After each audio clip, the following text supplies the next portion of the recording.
Pessoal, após as tensões das últimas semanas, algo bem revelador acaba de sair em todos os jornais e eu vou trazer para vocês. Vamos falar de uma inquietante manifestação do médico de Lula sobre o estado de saúde do presidente após a realização dessas duas cirurgias e a alta hospitalar e a alta para voltar ao trabalho que foi feito na data de ontem. Temos aqui uma reviravolta, uma inquietante questão sobre isso que acendeu um alerta no Brasil todo e você vai saber aqui nesse vídeo agora junto comigo. Antes também eu quero trazer para vocês a respeito do STF, que veio com mais uma polêmica. Vamos falar também a respeito de outra bomba que explodiu, que foi sobre o cenário da prometida reforma de cortar gastos, né? Mas na verdade o que cortou foi benefícios, direitos dos pobres. Os mais ricos se deram bem nessa e eu vou mostrar para vocês a reviravolta que teve no Congresso ontem, que não é culpa só do Lula, não.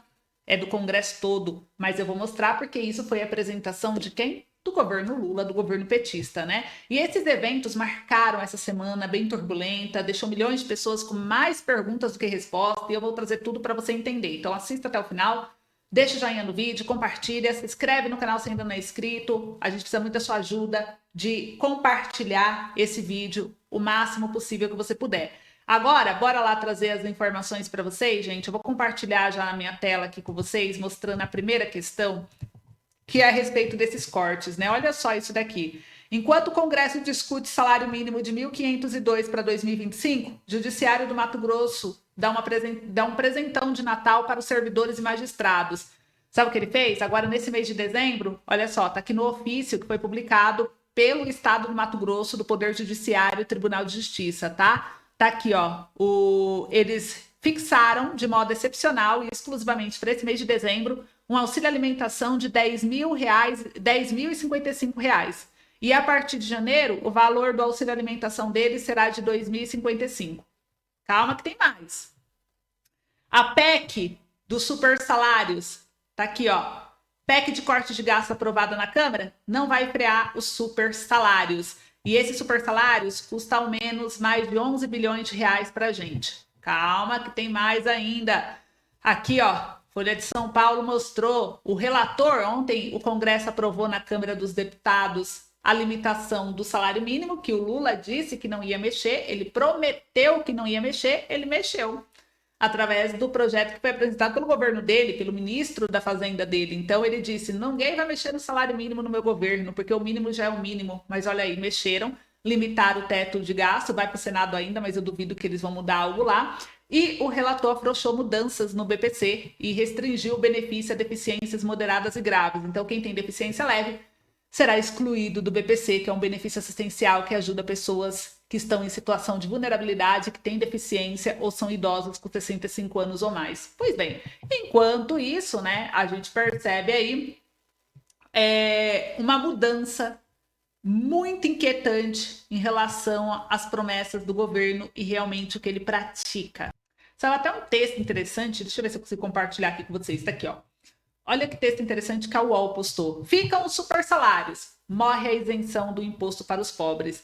O Josete Goulart foi colunista aqui, que trouxe as informações aqui dessa matéria pra gente.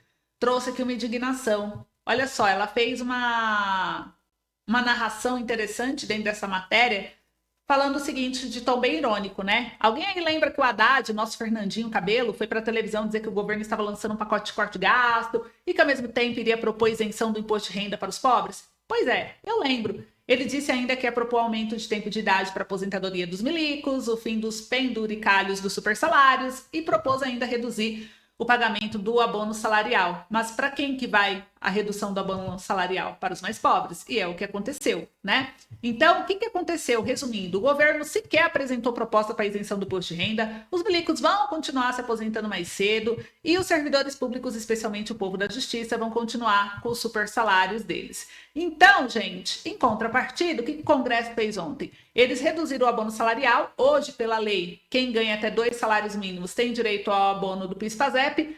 Com a nova regra, só quem ganha um salário mínimo e meio terão. Também aqui, o pacote, né, como disse, vai para o Senado, mas a gente duvida que altere. Eles ainda limitaram a correção do salário mínimo, limitando a 2,5% acima da inflação. O PIB fechou em 3,2% no ano passado, mas só vai aumentar 2,5% porque o governo quer fazer o quê? Ele está fazendo isso tudo em nome de uma redução de custo, de um sacrifício, né? E as emendas? Aqui eles mostraram, né, que foi essa aprovação que eles fizeram ontem foi a maior compra e venda no Congresso. Deputados que votassem a favor do pacote tinham a promessa de ter uma emenda de 5 milhões liberado. Senadores, 12 milhões. Então, olha só isso, o governo despejou dinheiro e nem assim foi suficiente. Se não fosse Lira, né, agir em apoio ao governo, a coisa não ia rolar. Mas o Lira não foi porque ele quis ajudar o governo.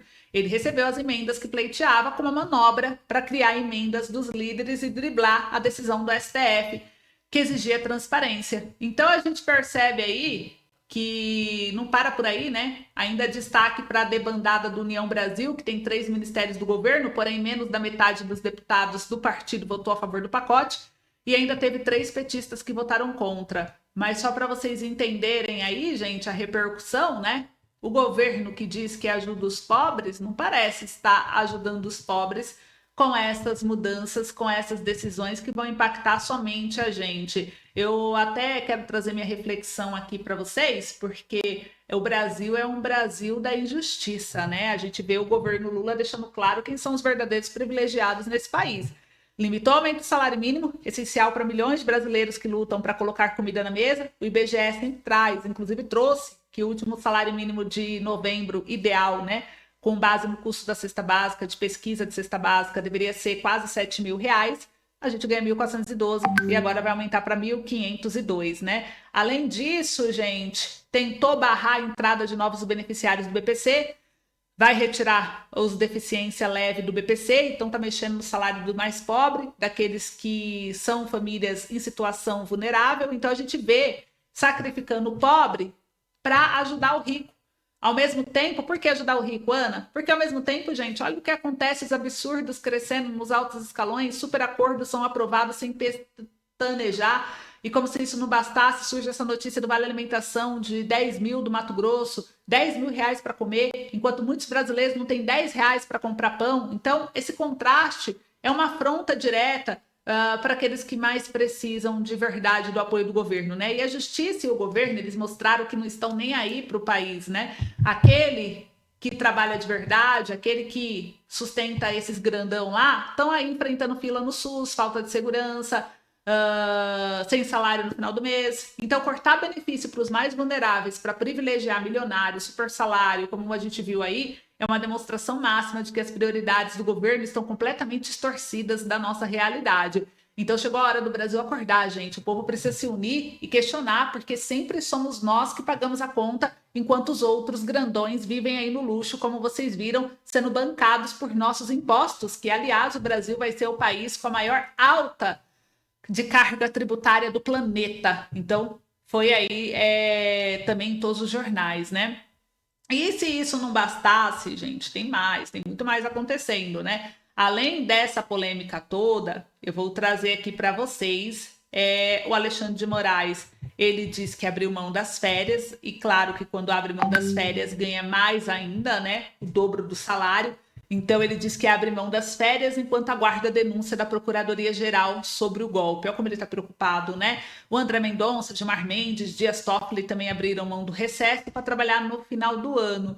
Então a gente viu aqui mais uma repercussão. O recesso dele seria do dia 20 de dezembro a 6 de janeiro, e a informação foi revelada pela revista Veja e confirmada pelo Brasil de Fato, com assessoria da imprensa do órgão. Enquanto isso, gente, tem mais, tem muito mais, né? Olha só o que o governo faz. Vocês acham que acabou? O governo para de surpreender. O governo recolhe moedas de espelho d'água em Brasília para o Tesouro Nacional. Foi regulamentado. Parece uma piadinha, mas o governo federal anunciou que a partir de agora as moedas pelos visitantes, né, jogadas nos espelhos d'água dos palácios presidenciais em Brasília, que é a fonte aqui, serão recolhidas e destinadas ao Tesouro Nacional. A decisão foi publicada nesta quinta-feira, dia 19 de dezembro, no Diário Oficial da União, oficializando um procedimento que até então não possuía regulamentação. Então, a coleta será realizada semestralmente, com os valores registrados antes de serem enviados ao Tesouro via guia de recolhimento da União. Moedas fora de circulação ou com valor histórico serão enviados ao Museu de Valores do Banco Central.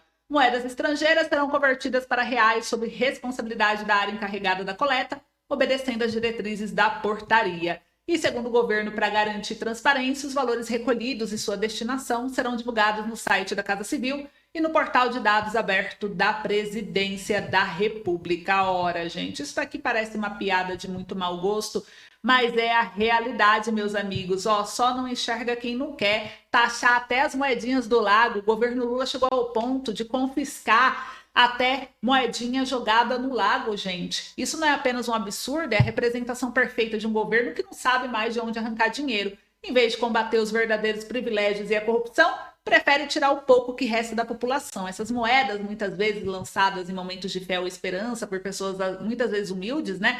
Agora serão confiscadas por um governo que parece disposto a confiscar tudo, até os nossos desejos mais simples. E é o retrato de uma gestão que prefere esmigalhar o povo enquanto mantém intactos os privilégios da elite. E enquanto isso, que vemos superacordo sendo aprovado, regalias absurdas com vale alimentação de R$10 mil, uma máquina pública que continua a inchar. Então, onde está o tão falado corte de gastos que o governo prometeu? Parece que só existe quando é para atingir os mais pobres, né? E confiscar essas moedas do lago, gente, não resolve o rombo fiscal do país. É mais uma simbologia de um governo que não entende ou não se importa com os verdadeiros problemas do país. Essa é a minha opinião. E agora, para encerrar, vamos falar de algo mais mirabolante ainda e mais estranho. Lula é liberado e volta a Brasília. Saiu aqui na UOL, isso foi na data de ontem. Olha o que o médico dele disse, que interessante. Não há mais hematoma, diz o médico. O presidente Lula voltou a Brasília nesta quinta-feira de 19, após passar por novos exames médicos. Na semana passada, ele foi submetido a 2 cirurgias emergenciais no crânio. E o que aconteceu? Até o jornal trouxe, simplesmente o hematoma não existe mais, disse o médico Roberto Calil. O presidente passou por uma tomografia como parte do procedimento pós-operatório no Hospital Sírio-Libanês. O resultado foi satisfatório e ele está bem. E o Lula está autorizado a voltar ao trabalho. Inclusive já pode exercer suas atividades, que aliás já está exercendo. Quem disse isso foi o médico dele, tá, gente? Ainda o médico trouxe que daqui 10 dias, a previsão é de que daqui 10 dias ele repita exames de imagem lá em Brasília mesmo. Então, assim, tá tudo bem com o Lula, como um milagre, um passo de mágica, um homem de 79 anos, numa cirurgia super delicada, que é uma cirurgia no cérebro, do nada acontece isso. Agora eu te pergunto, isso é transparência ou é teatro? Porque o Lula voltou ao Brasília, o médico informou que simplesmente depois de cirurgia no cérebro, não há mais hematoma, um procedimento delicado que normalmente exige um tempo específico de recuperação. A notícia de que está tudo perfeitamente bem, no mínimo, é intrigante. Afinal, estamos falando de uma cirurgia neurológica, não de algo trivial. Então, a recuperação geralmente envolve semanas, às vezes meses, com hematomas e outros sinais sendo normais no pós-operatório. Mas no caso específico de Lula, tudo parece mágico. Ele está de volta do nada, como se nada tivesse acontecido. E esse cenário levantou questionamentos e perguntas legítimas. Teria sido, de fato, uma cirurgia tão leve? Então ele não estava tão grave? Ou como que pode ser tão grave que até o próprio médico disse no início da semana que ele corria risco de morte? Do nada ele está sem hematoma, pronto para o trabalho, vai que vai, com cirurgia no cérebro. Gente, transparência é o mínimo que se espera, não é? Em situações como essa, que é algo de interesse público. O povo tem direito de saber verdade, sem rodeio, sem maquiagem. E não é a primeira vez que decisões ao redor do governo atual deixam dúvidas. Essa falta de clareza, essa omissão, essa estranheza nos detalhes, como falam, em torno da saúde de Lula, gera uma repercussão, gera uma insatisfação. Foi uma recuperação milagrosa mesmo? Ou é algo que está acontecendo por trás e que eles não estão revelando? O Brasil não precisa desses mistérios e meias-verdades. A gente precisa de quem respeite a inteligência da gente e a desconfiança da gente. Se tudo está bem, que seja mostrado com clareza. E se há mais a ser explicado, não subestime a capacidade da população de entender. Então comentem aí, esse foi o vídeo de hoje. Obrigada pelo carinho. Vamos ficar atentos aos próximos detalhes e ver o que mais vai acontecer, porque nada mais faz sentido no que acontece em Brasília.